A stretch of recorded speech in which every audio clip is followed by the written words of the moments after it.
I remember that day so clearly. The sun was high, the air warm, and everything felt so ordinary until I opened my front door. Right there, on the wooden boards of my porch, were two tiny shapes curled against each other. They were trembling, making faint, desperate sounds. At first glance, I thought they were just abandoned kittens. My heart sank immediately, and without hesitation, I bent down and scooped them up gently into my arms. Inside the house, I placed them on an old folded blanket near the couch. They were so small that my hands seemed too big to hold them. One of them lifted its head weakly and gave a soft cry. I brought over a shallow bowl of water, and they sniffed at it, taking a few awkward laps. I sat there on the floor, just watching them, feeling both worried and strangely protective. I looked them over quickly. Their fur was patchy and dirty, their little bodies thin. They were shivering even though the day wasn't cold. I thought maybe they hadn't eaten in days. I didn't have any cat food in the house, and I knew plain water wouldn't be enough. I hesitated for a moment, then decided I needed to do something right away. I couldn't just sit there while they were so weak. I grabbed my wallet and headed toward the small store down the road. As I walked, I kept replaying the sight of them in my mind. The way they pressed into each other for warmth, the tiny sounds they made. It made me pick up the pace. At the shop, I found a shelf with pet supplies and quickly bought a few cans of cat food and some milk replacer that was meant for young kittens. The woman at the counter raised her eyebrows when she saw what I was buying. I explained I had just found a couple of strays. She smiled politely, but I was already half out the door. Back home, I hurried inside and opened one of the cans. The smell was strong, and right away both little ones perked up. They stumbled toward the plate as if they'd been starving. Watching them eat with such urgency gave me a huge wave of relief. For the first time since finding them, I thought maybe they would be okay. I knelt beside them, making sure they didn't choke, guiding the plate so it wouldn't tip over. When they finally slowed down, I wiped their small faces with a damp cloth. They curled up together on the blanket, looking a little stronger already. I sat back, exhausted but satisfied. I told myself I'd figure out the rest later.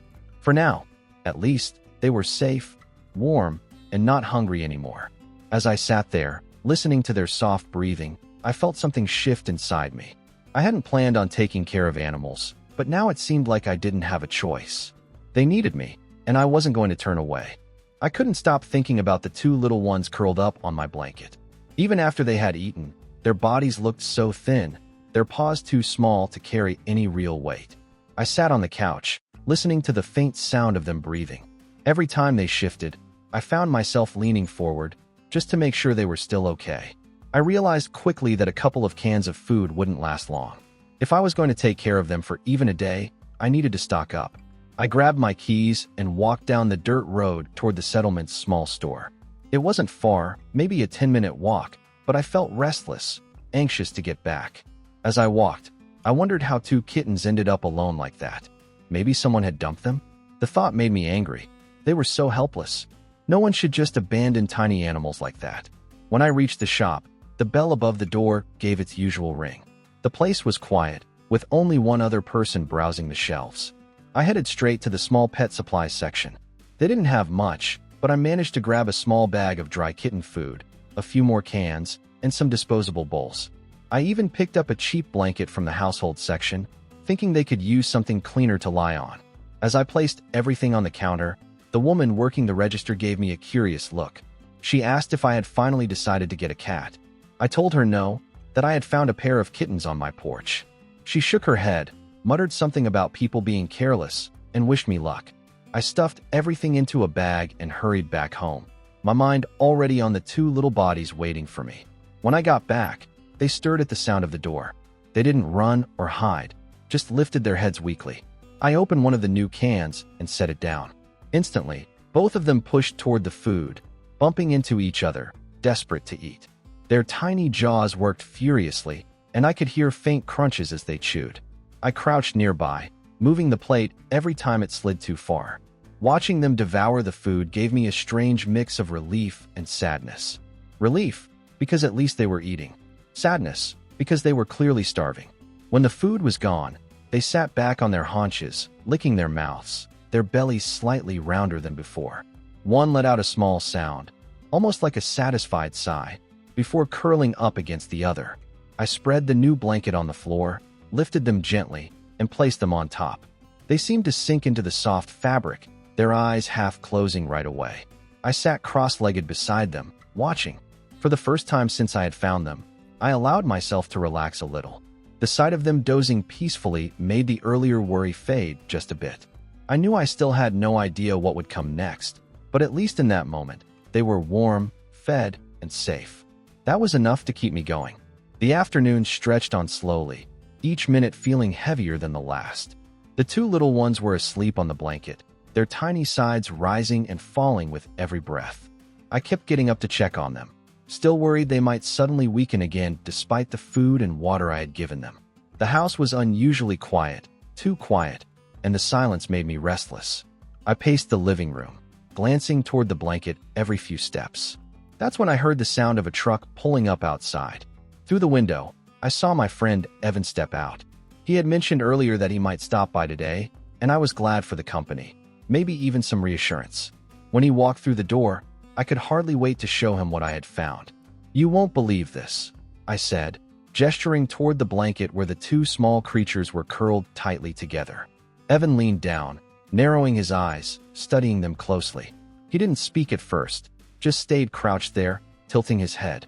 Then he looked up at me with a strange, unsettled expression. "Mark, those aren't kittens," he said, his voice low but firm, like he didn't want to startle me. I blinked, confused, sure I had misheard him. "What do you mean?" "Of course they are. Look at them. They're just thin and dirty."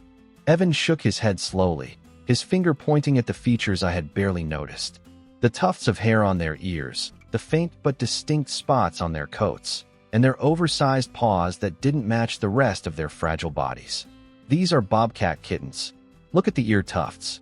Domestic cats don't have that. And those markings, that's wild. Not like any tabby you've ever seen." I stared down at them, my mouth slightly open. The idea hadn't even crossed my mind. To me, they had been nothing more than helpless little creatures desperate for warmth and food. Now, with Evan's words echoing in my ears, I was seeing them differently. Their shapes, the patterns on their fur, even the way they curled against each other seemed more wild than tame. A rush of thoughts and fears flooded my head all at once. I had carried them into my house, set them on a blanket, fed them, and touched them without a second thought. My chest tightened as the realization sank in. Evan must have noticed the panic on my face because he reached out and put a hand on my shoulder. "Don't freak out," he said calmly. "They're still just babies. But you can't keep them here. They need professional care. You could get into serious trouble if someone finds out, and more importantly, they won't survive without the right treatment." I sank down onto the couch heavily, running a hand over my face.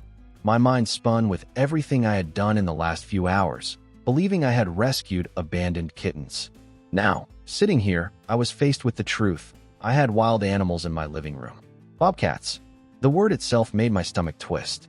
The little ones stirred on the blanket, blinking their bright eyes at us. One of them let out a small, uncertain cry, as if completely unaware of the sudden shift in how we were seeing them. Their innocent faces didn't match the reality Evan had just described. I turned to him, searching his face, hoping he had an answer. "We need to call someone," he said firmly, his voice cutting through my hesitation. "There has to be a wildlife rescue or a rehab center nearby. Let's figure it out now, before it gets late." I nodded slowly, my head heavy.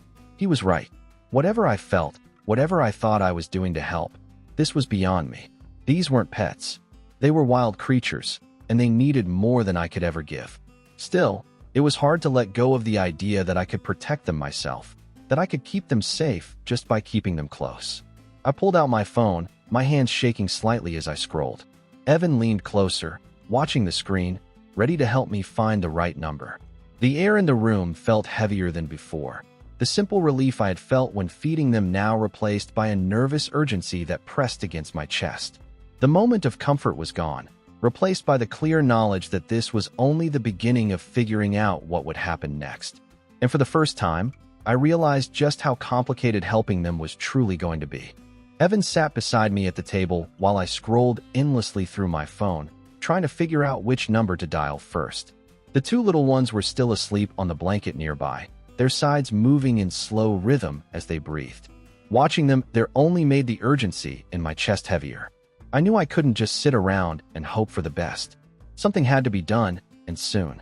Try the local vet clinic first, Evan suggested, leaning forward on his elbows. Even if they don't deal with wild animals, they'll know who does. I nodded, swallowing hard, and pulled up the number for the nearest veterinary office. The phone rang several times before a woman picked up.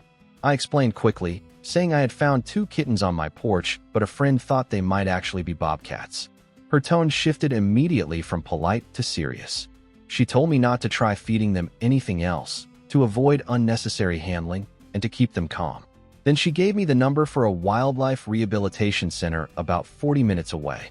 I scribbled it down on a scrap of paper with a pen that shook in my hand. I hung up and showed Evan the note. He leaned back in his chair, crossing his arms, his expression firm. That's our best shot. Call them right now. Don't wait. So I did. My hands trembled slightly as I dialed.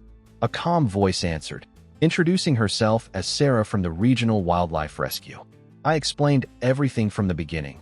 The moment on the porch, the food, the discovery Evan had made. Sarah listened without interrupting, which gave me a strange comfort. When I finished, she asked a string of quick, precise questions about their size, their behavior, whether they seemed injured, whether their eyes were clear or cloudy.